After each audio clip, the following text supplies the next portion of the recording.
From this to this. O tara, get dressed with me. So for today, ito yung aking top. And nabili ko to sa Ukay-Ukay for only 20 pesos. So ayan na, isuot na natin. At yung panty pala is makikita sa TikTok shop. Kaya bumili na kayo. Uy!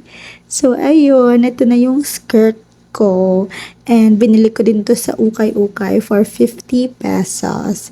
Ayan na. Sobrang ganda naman ng outfit na to for only 70 pesos. So, kalain mo yun? At ito yung susuotin kong sandal. Bigay din to ng tita ko.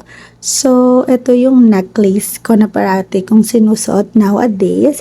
And nabili ko din to sa TikTok shop. And napakamura lang. Kaya bumili na kayo. Gift niya na yan sa inyong mga girlfriend. At kung sa inyong mistress.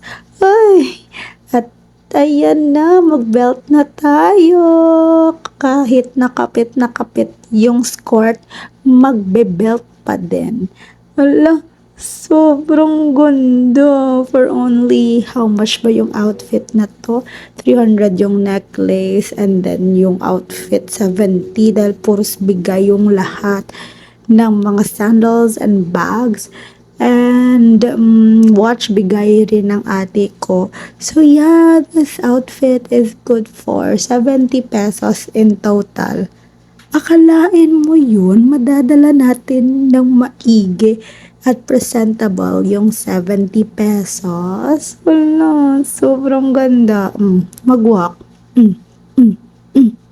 So yan lang guys. Bye!